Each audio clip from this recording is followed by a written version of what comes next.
The first time I typed a simple prompt into VO3 and got back a cinematic video that looked like it was made in Adobe Premiere Pro with a $10,000 budget. I froze. That's when I knew if you know how to prompt VO3 the right way, this tool can change the game. But here's the thing most people miss. You don't just throw in a vague idea like, man walking in the rain.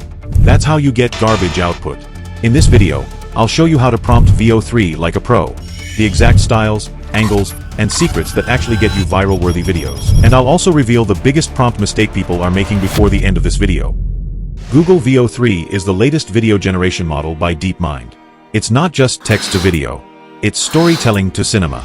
We're talking 4K high-quality footage, up to 2-minute video lengths, realistic physics, light, shadows, reflections. This isn't your average AI tool. But here's where it gets spicy. It understands natural language prompts better than anything I've tried before. You can literally say, a shaky dolly zoom goes from a faraway blur to a close-up cinematic shot of a desperate man in a weathered green trench coat as he picks up a rotary phone mounted on a gritty brick wall, bathed in the eerie glow of a green neon sign. The zoom reveals the tension and the desperation etched on his face as he struggles to talk on the phone. The shallow depth of field focuses on his furrowed brow and the black rotary phone, blurring the background into a sea of neon colors and indistinct shadows, creating a sense of urgency and isolation.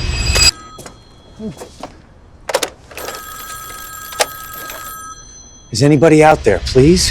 And it delivers with camera movement, depth, and that cinematic drama. But here's the catch.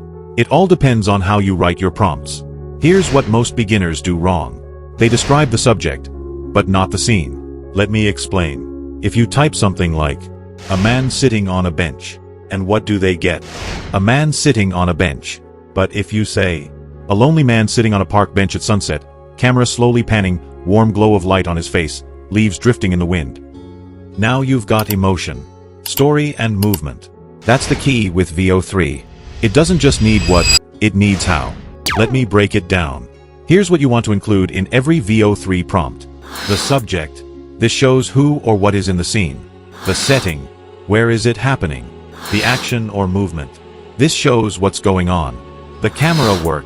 Here you have to describe if there will be panning aerial or zoom. The mood or style. This is where you tell the AI if you need a cinematic, vintage, or moody look in the scene. Let's say you want a dramatic forest scene. Don't say, a man with grizzly bear. Instead try, a bearded man in a flannel shirt and weathered jeans sits cross-legged beside a flickering campfire, its amber light casting soft, dancing shadows across the pine needle-strewn ground of a quiet forest clearing.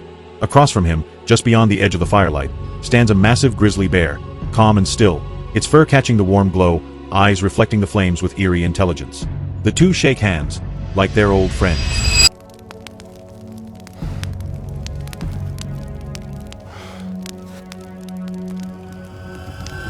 The more sensory and visual your description, the more vivid your video.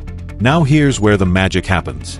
Use camera terms like slow zoom in, wide-angle aerial shot, handheld shaky cam. Veo 3 understands that language. Use adjectives that imply emotion such as lonely, chaotic, hopeful, majestic. This helps the AI build tone.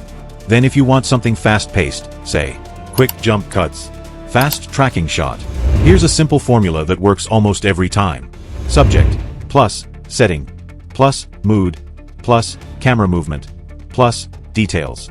For example, a selfie video of a travel blogger exploring a bustling Tokyo street market.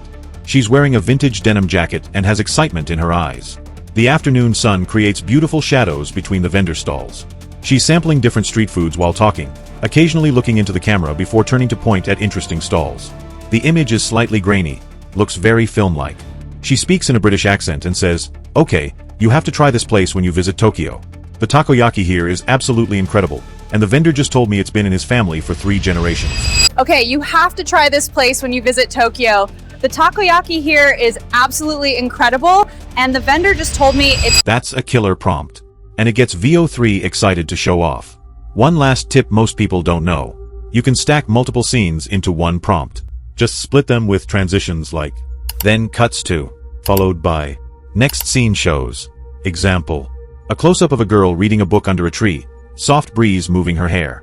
Then cuts to a wide shot of the field, sun shining through the clouds. This gives you mini-stories in a single video. So yeah, Veo 3 is insane. But only if you speak its language. If you treat it like a search bar, you'll get mid-results. If you treat it like a director's script, you'll get movie trailers. Now here's the promise I made at the beginning. The biggest mistake people make with Veo 3 is not thinking in shots. Once you shift your mindset to camera plus emotion plus action, you'll start getting the kind of AI videos that go viral. If this helped you, do me a favor.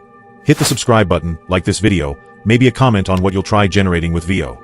And if you want me to do a deep dive tutorial on how I edit Veo videos into full YouTube content, let me know. See you in my next video.